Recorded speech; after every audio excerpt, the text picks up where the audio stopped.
এটা তো আমার ভাবার কথা নয়। এই মুহূর্তে একবার সরাসরি চলে যাবো আমার সহকর্মী শ্রাবন্তী সাহার কাছে। শ্রাবন্তী, আমি দুটো বিষয় জানতে চাবো যে এই মুহূর্তে বিধানসভার ভেতর পরিস্থিতিটা কি, আর ঋতব্রত বন্দ্যোপাধ্যায় তিনি কেন এসেছেন সেটা কি এখনো পর্যন্ত জানতে পারা গিয়েছে? গতকাল রাত থেকে যে নাটক চলছিল তার বোধহয়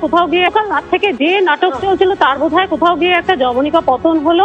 ঋতব্রত বন্দ্যোপাধ্যায় সন্দীপন তারা অবশ্যই এলেন বিধানসভায়, যদিও ঋতব্রতর স্পষ্ট বক্তব্য যে তিনি আলাদা করে তৃণমূল ভেঙে 50 জন বিধায়ককে নিয়ে আলাদা কিছু তৈরি করবেন এমনটা দাবি তিনি করেননি। ফলে যে খবর উঠছে সেটা সম্পূর্ণ মিথ্যে।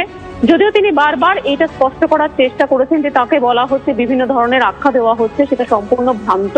কারণ যখন তিনি তৃণমূল কংগ্রেস করতেন তিনি আইপ্যাককে বারবার দলের বিরুদ্ধে সরব হয়েছিলেন। সেই সময় তাকে শুধুমাত্র অরূপ রায়ের বিরুদ্ধে, পুলক রায়ের বিরুদ্ধে বলতে বারণ করা হয়েছিল।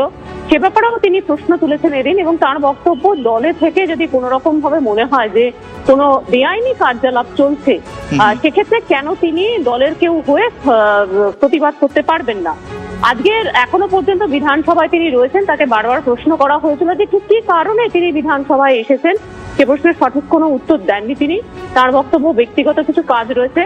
যেহেতু আজকের বিধানসভার স্পিকার তিনি আসেননি, তাই সেক্রেটারির ঘরে এই মুহূর্তে যেটুকুনি আমরা খবর পাচ্ছি তিনি সেক্রেটারির ঘরে রয়েছেন। অন্যদিকে তার কিছুক্ষণ পরপরই তাপস রায়, যিনি এই পোস্ট করেছিলেন, তিনি বিধানসভায় আসেন এবং তার বক্তব্য এটা শুধুমাত্র একটা রিপোস্ট ছিল, তিনি আলাদা করে কোনো পোস্ট করেননি।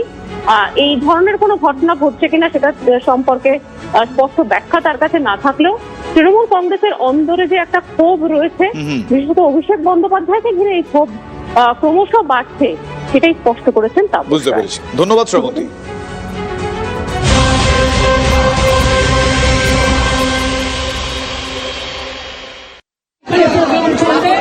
আমাদের নেতৃবৃন্দরা বলবেন আপনারা যে যেরকম পারবেন জায়গা রয়েছে বসে পড়ুন। আমি পুলিশকে বলবো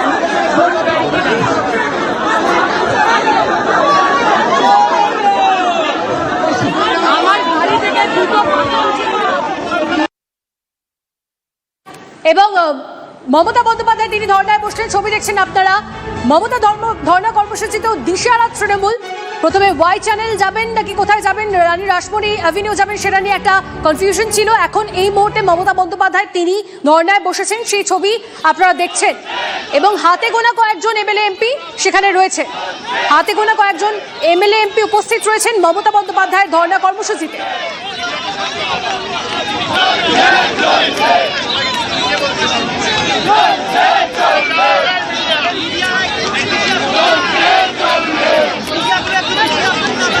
সৌরভ আমাদের প্রতিনিধি আমাদের সঙ্গে রয়েছে। সৌরভ, এই মুহূর্তে ঠিক কি ছবি দেখতে পাচ্ছ, কি চলছে ধর্ণা কর্মসূচিতে?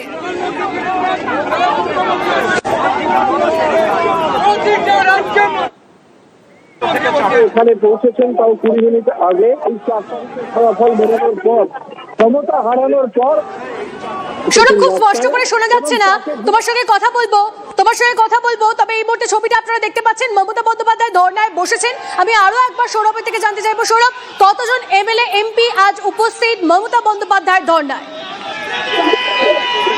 দেখো, প্রথমেই যে কথা বলবো যে ক্ষমতা হারানোর পর মমতা বন্দ্যোপাধ্যায় আজ